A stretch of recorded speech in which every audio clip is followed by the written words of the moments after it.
Assalamualaikum warahmatullahi wabarakatuh.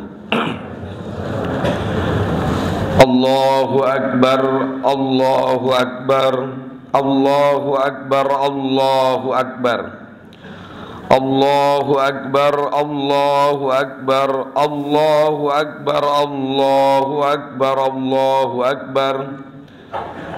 La ilaha illallah, Allahu akbar, Allahu akbar, walillahil hamd. Alhamdulillahi rabbil alamin.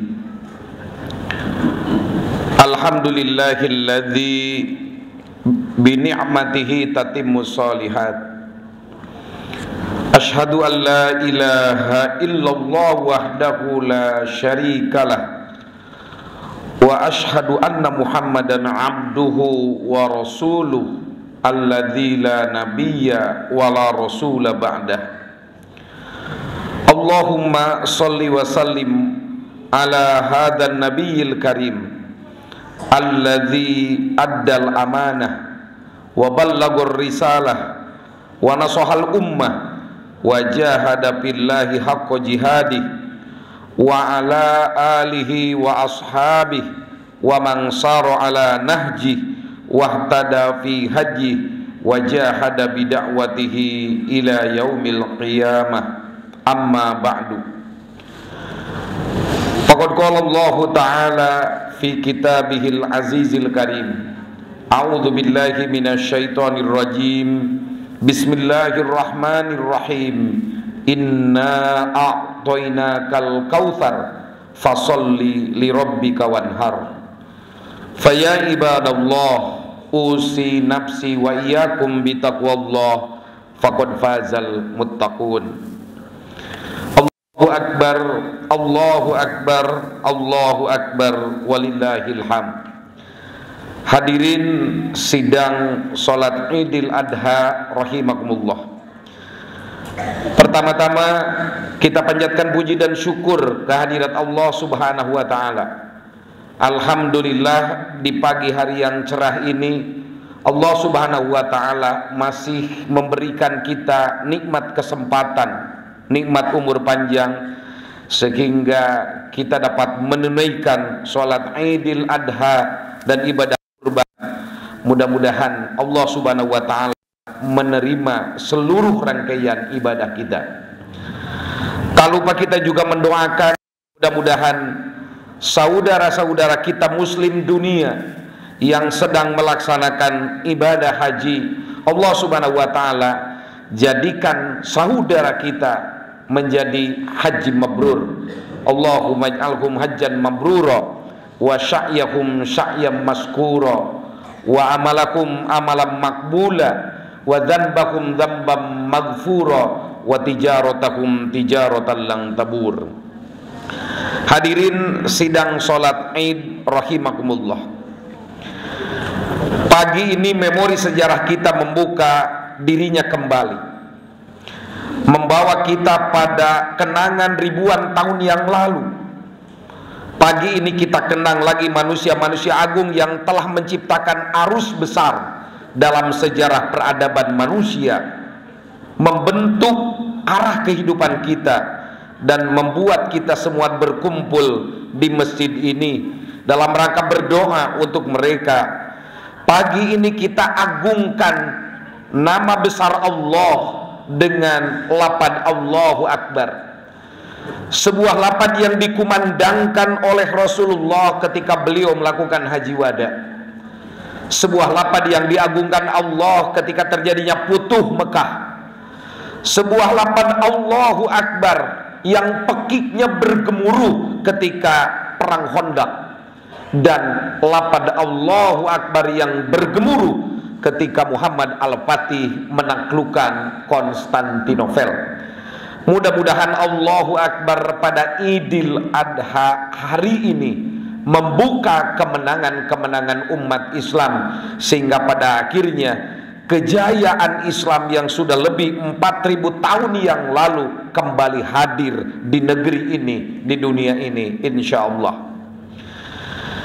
Kita hari ini mengenang nama besar Nabiullah Ibrahim alaihi salam yang Allah berikan gelar dengan Khalilullah, kekasih Allah. Kenapa Allah Subhanahu wa taala memberikan gelar yang begitu hebat terhadap Nabiullah Ibrahim alaihi salam?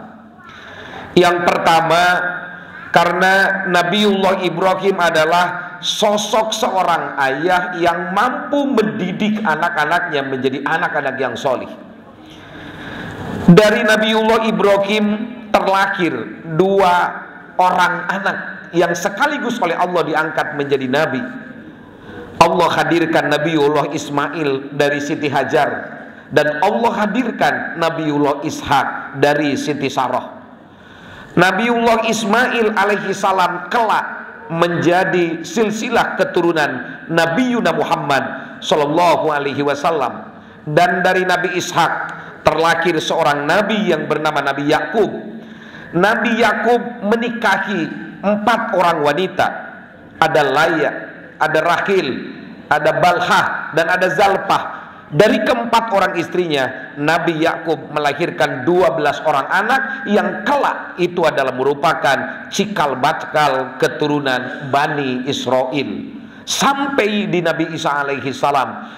Jadi Nabiullah Ibrahim alaihissalam adalah manusia agung yang melahirkan arus besar peradaban umat manusia, yaitu Islam dan juga keturunan Nabi Yakub alaihissalam yang disebut dalam Al-Quran dengan Bani Israel.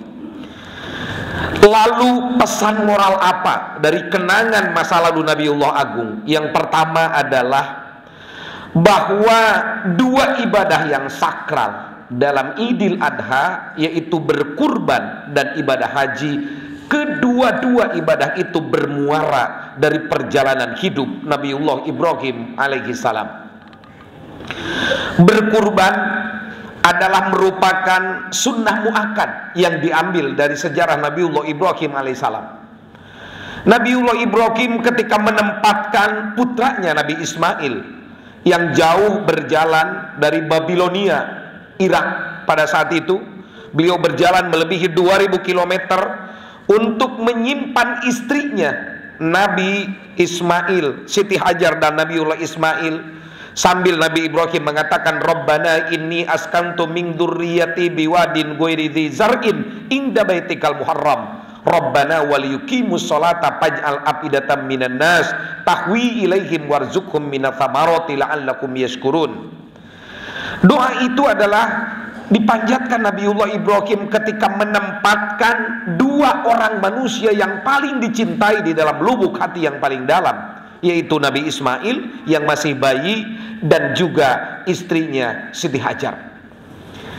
Ada sebuah kisah satir pada saat itu ketika Nabi Ibrahim meninggalkan Siti Hajar, lalu Siti Hajar bertanya, wahai suamiku, apakah engkau meninggalkan aku di tempat yang tidak ada siapapun, di tanah yang tidak ada pepohonan sedikit pun?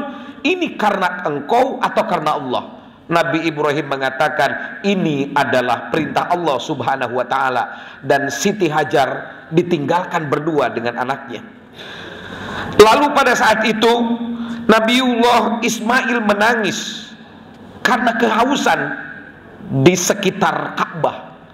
Lalu keluarlah sumur Jam-Jam, dan sumur Jam-Jam itulah yang menjadi sumber kehidupan umat manusia, sehingga kota suci Mekah yang kering kerontang jauh dari tumbuhan, tetapi pada akhirnya karena air itulah sumur itu menjadi menggabungkan antara orang-orang nomaden dan orang-orang musafir dari seluruh dunia sampai hari ini.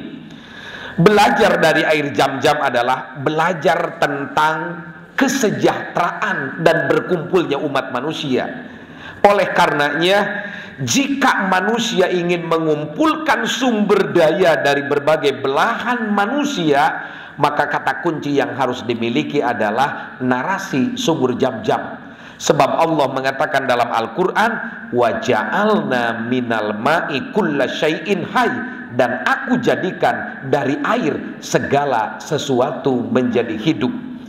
Perjalanan sumur Jam-Jam Dan Nabi Ismail adalah satu isyarat dari Allah Subhanahu wa ta'ala bahwa dalam hidup kita berkaca dari kisah Nabi Ismail harus ada air kehidupan, agar itu akan menjadi hidup segala sesuatu kebaikan yang ada pada diri kita. Selanjutnya, perjuangan seorang ibu untuk mencari air yang berjalan dari Bukit Sofa ke Bukit Marwah adalah bagian perjalanan pengorbanan seorang ibu yang pada akhirnya Allah abadikan dalam satu ayat, inna sofa wal marwata min sya'airillah paman hajjal baita awi tamara fala junaha alaihi ayyatawwa bihima paman tatawwa khairan fa innallaha syakirun alim. Sesungguhnya Sofa dan Marwah adalah bagian daripada syiar agama Allah. Momentum sa'i juga monumen Sofa dan Marwah adalah bentuk kasih sayang seorang ibu terhadap anak. Inilah yang harus dihadirkan oleh jiwa-jiwa orang beriman dari tarbiyah Allah lewat sosok Siti Hajar. Artinya adalah kasih sayang seorang ibu terhadap anaknya adalah abadi sampai mereka meninggal, sampai ajal menjemput nyawa. Untuk itu momentum Idul Adha adalah saatnya setiap insan manusia mengingat kembali, mengenang kembali kebaikan-kebaikan dari seorang ibu, yang insya Allah dari ibulah kita ada di dunia, dari ibulah kata kunci kebahagiaan dunia dan akhirat dapat kita raih. Begitulah ungkapan hadis Rasulullah SAW, al jannatu tahta aqdamil ummahat. Yang kedua, pelajaran dari Nabiullah Ibrahim adalah bahwa pertumbuhan adalah ciri agama. Kenapa demikian? Berbagai kerajaan, dinasti, rejim, dan imperium datang silih berganti dalam sejarah umat manusia. Kita mengenal ada sebuah kerajaan besar namanya Persia, ada Romawi, yang terbaru ada Uni Soviet. Tapi Uni Soviet, Romawi, Persia itu hilang dari peredaran dunia hari ini. Dulu kita mengenal kerajaan Majapahit, kita mengenal kerajaan Galuh, tetapi itu hilang dari peredaran manusia. Tetapi Islam sampai saat ini masih tetap ada dan akan tetap ada, akan tetap eksis. Ia lahir, tumbuh besar, berjaya, lalu menua, lalu mati. Itulah sifat negara dan imperium. Tetapi agama yang dibawa oleh Nabi Ibrahim datang dan terus bertambah tanpa henti hingga kini. Tak ada kekuasaan sejalim apapun yang bisa menghancurkan Islam. Ketika Rasulullah SAW di kota Madinah, Islam pada saat itu adalah setiap satu orang manusia muslim itu berbanding 1000 penduduk dunia. Tetapi hari ini skala itu menjadi satu orang muslim menjadi 5 penduduk bumi. Artinya setiap satu orang muslim itu berbanding dengan 5 penduduk bumi. Dan itulah apa yang disabdakan oleh Allah, difirmankan oleh Allah Subhanahu wa ta'ala, bahwa sejahat apapun manusia untuk menghancurkan Islam, sehebat apapun rekayasa sebuah rejim penguasa untuk menghancurkan Islam, tidak akan pernah bisa menghancurkan Islam. Kenapa? Sebab Allah dalam surah Ar-Ra'd berfirman, fa'amaz zabadu fayadhabu jufa'a wa amma ma yang pa'un nasa payam kusupil ardi kadzalika yadribullahul amthal. Adapun buih itu pasti akan pergi sia-sia, sedang yang bermanfaat bagi manusia akan bertahan di muka bumi. Demikian Allah membuat perumpamaan-perumpamaan. Ajaran Nabi Ibrahim adalah ciri bahwa pertumbuhan adalah ciri agama, dan karenanya agama tidak akan pernah mati walaupun rekayasa manusia zalim sehebat apapun berusaha untuk menghancurkannya. Poin yang kedua dari kisah Nabi Ibrahim adalah Nabi Ibrahim mampu menggadaikan cinta kepada anaknya demi meraih cinta sejati kepada Allah Subhanahu wa taala. Dapat kita bayangkan ketika Nabi Ibrahim sulit untuk mempunyai anak, lalu ia menikahi Siti Hajar atas saran istrinya, maka terlahirlah seorang bayi dan tumbuhlah Nabi Ismail menjadi besar. Tetapi di kisaran umur 17 tahun, tiba-tiba Nabi Ibrahim bermimpi bahwa beliau harus menyembelih anaknya. Dan beliau utarakan kepada Nabi Ismail, "Ya bunayya inni ara fil manami anni adbahuka fangdur mada tara." Duhai anakku, aku bermimpi semalam aku diperintah Allah untuk menyembelihmu anakku. Bagaimana menurut pendapatmu? Disinilah ujian cinta kepada Allah diuji kepada keluarga Nabi Ibrahim. Lalu pada saat itu setan datang dengan tiba-tiba untuk menggoda Ismail. "Wahai Ismail, apakah engkau sudi disembelih oleh ayahmu sendiri?" Tapi Nabi Ismail melawan dan melempari setan itu, yang sampai hari ini monumen itu menjadi Zumratul Ula. Setan datang pula ke Siti Hajar, "Sudikah engkau seorang ibu? Engkau ditinggalkan oleh suamimu di satu lembah yang tidak ada pepohonan tetumbuhan. Hari ini ketika engkau mengurus Ismail sampai tumbuh menjadi besar, tiba-tiba suamimu ingin menyembelihnya." Tapi Siti Hajar dengan kekuatan keimanan kepada Allah melempar setan itu, dan monumen itu menjadi Zumratul Wusta. Begitupun kepada Nabi Ibrahim, setan datang untuk menggoda, tetapi Nabi Ibrahim sanggup melawan dan sampai hari ini menjadi Zumratul Aqobah. Itulah simbol perlawanan seorang manusia beriman terhadap godaan setan. Dan pada akhirnya ketika Nabi Ibrahim mengambil pisau lalu menyembelih, maka Allah Subhanahu wa taala datang mengutus malaikat Jibril sambil membawa seekor domba kibas dari surga, sampai turun ayat "wa padainahu bidibhin adim." Aku tebus engkau Khalil Ibrahim dengan tebusan yang besar didatangkan dari surga. Intinya apa? Dalam ilmu usul fikih itu disebutnya dengan nashul hukmi qabla tamakun, mengganti hukum sebelum pekerjaan itu dilakukan. Tetapi dalam kacamata terindah dakwah adalah pengorbanan cinta Nabi Ibrahim terhadap anaknya demi meraih cinta kepada Allah. Semuanya demi cinta Allah rela dikorbankan. Hatta anaknya disuruh disembelih, Nabi Ibrahim siap. Tetapi Allah menggantikan cinta sejatinya Ibrahim dengan seekor domba kibas dari surga. Inilah penggalan sejarah agung dari kisah Nabi Ibrahim, manusia yang merelakan cintanya kepada Allah tidak dikalahkan dengan cinta kepada materi. Yang ketiga, Islam adalah agama masa depan. Kenapa? Karena ketika Nabiullah Ibrahim pada saat itu tawaf di sekitar Ka'bah hanya diikuti oleh 3 orang, beliau sendiri, lalu Nabi Ismail dan Siti Hajar. Tetapi Nabi Ibrahim dengan doanya memanggil seluruh umat manusia, dan beliau berdoa, "Rabbi habli hukman wa alhiqni bisolihin waj'alli lisana sidkin fil akhirin waj'alli min warasati jannatin na'im." Itulah penggalan doa Nabi Ibrahim. Duhai Allah, berikan aku hikmah, jadikan aku tutur kata di generasi yang akan datang, dan warisi aku dari generasi orang-orang solih.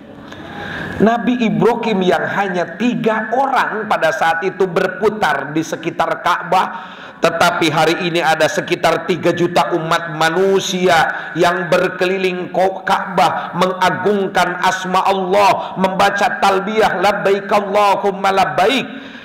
Dan ulama-ulama punya anggapan.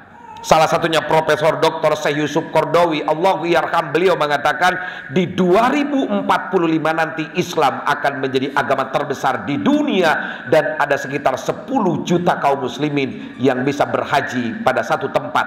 Ini menyatakan apa? Inilah optimisme yang harus dibangun oleh setiap insan-insan beriman Inilah optimisme yang harus dibangun oleh setiap para pejuang muslim, bahwa Islam agama yang berkembang di setiap zaman, dan pada akhirnya Islam akan tumbuh menjadi mayoritas di dunia ini. Huwallazi arsala rasulahu bil huda wa dinil haq liyudhhirahu 'ala dini kullihi walau karihal musyrikun. Selanjutnya, berkaca dari pengorbanan Nabiullah Ibrahim, bahwa kebangkitan itu selalu sebanding lurus dengan pengorbanan. Tidak ada kebangkitan peradaban, kebangkitan Islam, kebangkitan negara tanpa ditebus dengan pengorbanan. Untuk itu, ibadah kurban menjadi ibadah yang disunnah muakkadkan oleh Allah Subhanahu wa taala sebagai bentuk mendekatkan diri kita kepada Allah dan sebagai bentuk pengorbanan kita untuk meraih kebangkitan.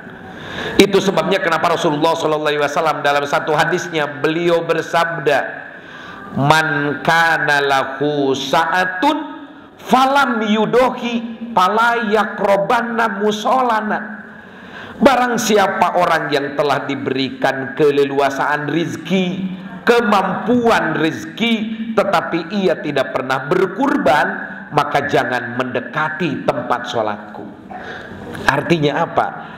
Berkurban adalah salah satu syarat untuk meraih kesempurnaan Islam.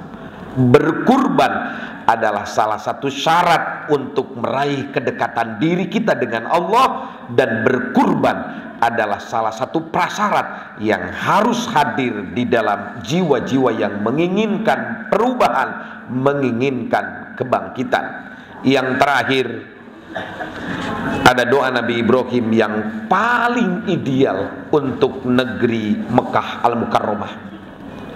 Mekah itu digambarkan biwadin ghairi zar'in, satu lembah yang tidak ada tumbuhan.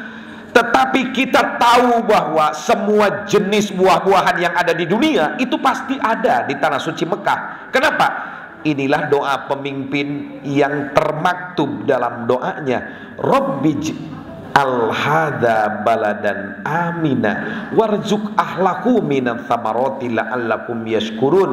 Duhai Allah, jadikan negeri ini negeri yang aman, dan berikanlah penduduknya dengan buah-buahan. Pemimpin yang bijaksana, yang doanya dekat dengan Allah Subhanahu wa taala, itu mendekatkan qabul dan diterima oleh Allah. Nabi Ibrahim tidak minta untuk dijadikan tumbuh-tumbuhan di kota Mekah, tetapi Nabi Ibrahim meminta biarkan pohonnya tidak ada, tapi buahnya yang melimpah ruah.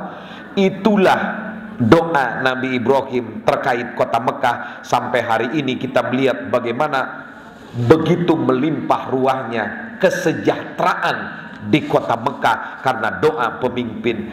Kita butuh menghadirkan pemimpin yang punya narasi besar dengan keimanan.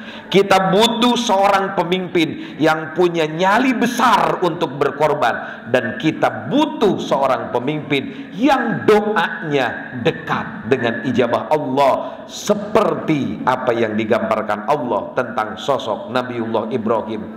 Mudah-mudahan Idul Adha ini menjadi momentum besar untuk kebangkitan umat Islam, karena kita yakin narasi keimanan akan terus bertambah dan pada akhirnya Islam akan menjadi kekuatan peradaban di dunia. Kita yakin dengan Idul Adha ini saatnya kita berkorban untuk membangun kesalehan sosial yang pada akhirnya kesejahteraan akan hadir di tengah-tengah kita semua. Barakallahu li walakum wali jami'il mu'minina wal mu'minat wal muslimina wal muslimat, innahu huwal ghafurur rahim.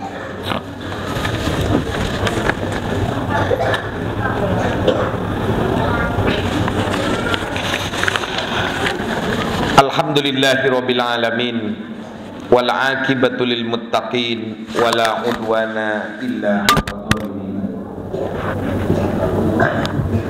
Asyhadu an la ilaha illallah wahdahu la syarika lah. al-malikul haqqul mubin. Wa asyhadu anna Muhammadan abduhu wa rasuluh shadiqul wa'dil amin. Allahumma sholli ala sayyidina Muhammadin al-fatihi lima ughliq wal khatimi lima sabaq nasiril haqqi bil haqq wal hadi ila siratikal mustaqim wa ala alihi haqqa qadrihi wa miqdarihil azim. Allahu akbar, Allahu akbar, Allahu akbar, Allahu akbar, Allahu akbar, Allahu akbar, Allahu akbar, walillahil hamd. Faya ibadallah, usi nafsi wa iyyakum bi taqwallah, faqad fazal muttaqun. Allahumma ighfir lil mu'minina wal mu'minat wal muslimina wal muslimat al ahya'i minhum wal amwat wa ya qadiyal hajat wa ya mujibad da'awat istajib du'ana ya rahman. Allahumma innal hajjakum hajjan mabrura wa sa'yakum sa'yan masqura wa amalakum amalan maqbula wa dhanbakum dhanban maghfura wa tijaratakum tijaratan lan tabura. Rabbi habli hukman wa alhiqni bis sholihin waj'al li lisana sidqin fil akhirin waj'alni min warasati jannatin na'im. Allahumma innaka ta'lamu anna hadhihi al-quluba qad istama'at ala mahabbatik wal taqas ala ta'atik wa ta'ahadat ala da'watik wa tawahadat ala nusrati syari'atik fawatikillahumma rabitataha wa addim muddaha wahdiha subulaha wa amla'aha binurika alladhi la yahku wasrah suduraha bi faidil imani bik wa jamili tawakkuli alaik wa atiha ala ma'rifatik wa amitha ala syahadati fi sabilik innaka ni'mal maula wa ni'mal nasir. Allahumma ighfir lana dhunubana wa liwalidayna warhamhuma kama rabbayana shaghira. Allahumma ighfir lana waghfir lana dhunubana wa dhunuba jami'il mu'minina wal mu'minat wal muslimina wal muslimat al ahya'i minhum wal amwat wa ya qadiyal hajat wa ya mujibad da'awat istajib du'ana ya rahman. Rabbana atina fid dunya hasanah wa fil akhirati hasanah wa qina adzabannar. Subhana rabbika rabbil izzati amma yasifun wa salamun alal mursalin walhamdulillahi rabbil alamin. Assalamualaikum warahmatullahi